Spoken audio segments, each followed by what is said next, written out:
Okay, guys, so this is my video of what I'm looking for in a table sketch, okay?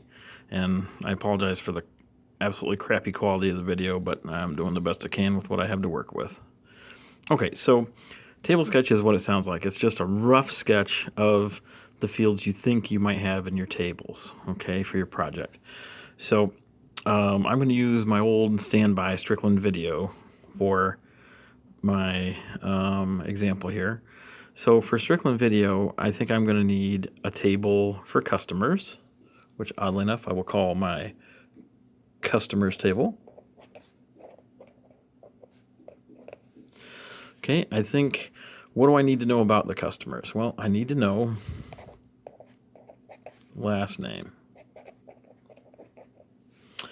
first name,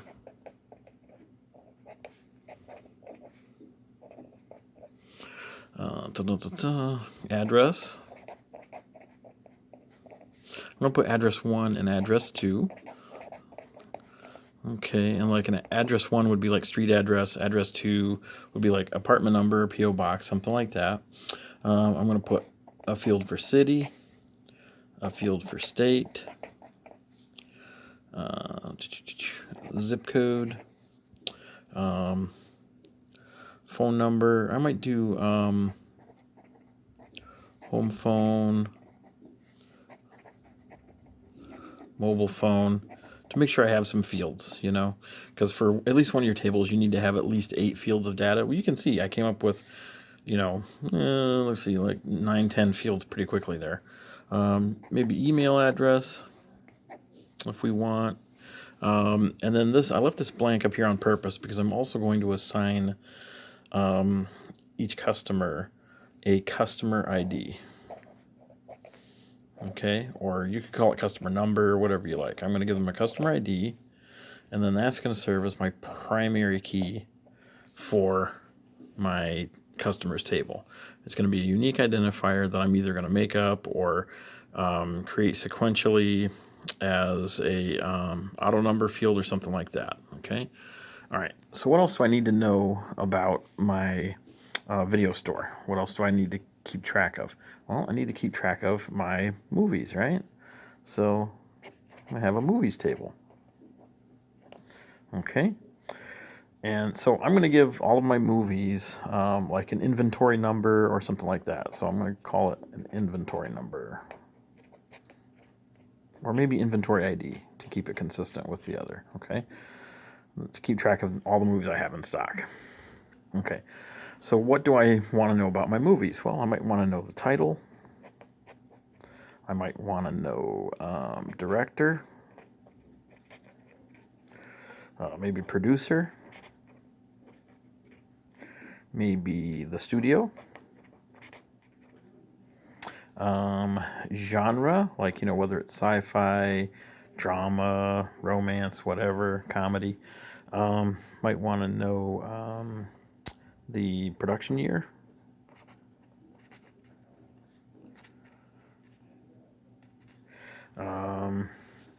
Maybe country of origin, I don't know, just country, language. Might want to know a star. You could have like star 1, star 2, da da da da da. Okay, so there I go. I've got a lot of things that I know about my movies. Okay, I want to make my inventory ID could be my primary key for the movies. So each movie only appears one time.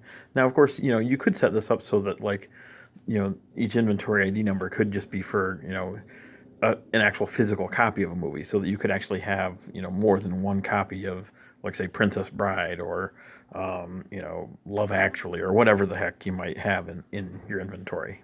But there we go. Okay, so now this blank spot in the middle here I left here on purpose. This is going to be the table that I kind of join the relations of the relational database together. This is going to be where I'm going to do my rentals table. Okay, so rentals, I might have an invoice number. invoice number or invoice ID, or I might have called it rental number, something like that. Just something to act as a unique identifier for this table too. And we could set it as a primary key for this. And these kind of fields, your customer ID field, like an invoice ID or something like that, or an inventory ID, those fields would lend themselves well to being like an auto number field, but they don't have to be. You could switch them up a little bit when you actually start designing your table. Okay, so what do I need to know about the rentals? Well, I'm going to bring in customer ID, so I know what customer made the rental. I'm going to bring in inventory ID.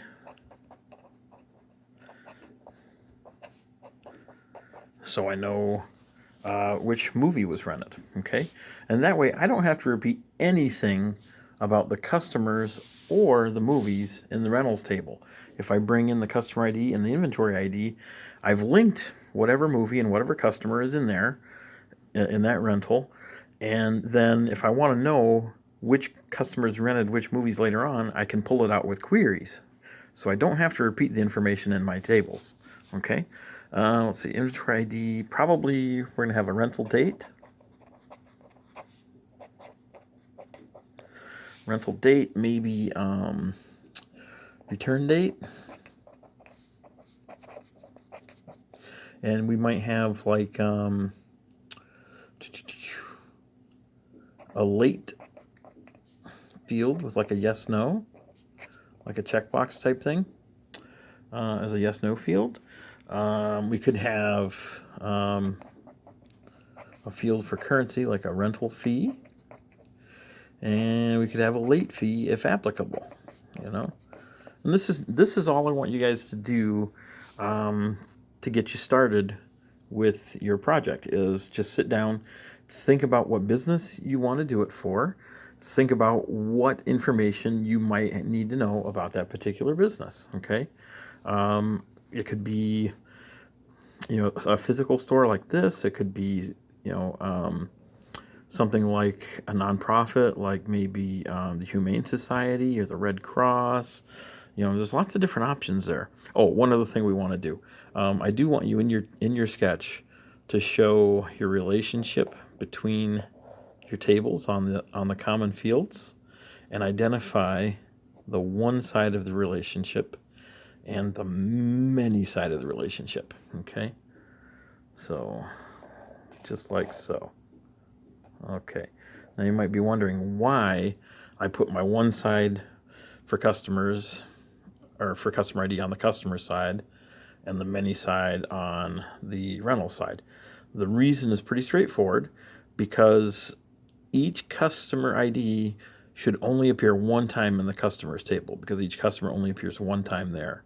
But in your rentals table, hopefully, if we're running a good business, hopefully we'll get the customers to come back and rent more movies. So there'll be many appearances of the customer ID here. Same idea in the movies table. We only want each inventory ID number to appear one time in this list to keep our inventory straight. But then we hope that each movie gets rented out multiple times in the rentals table, so that we make money off of them.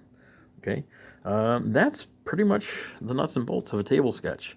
That's all there is to it, but it's really the first step toward wrapping your brain around your project. Okay, thank you.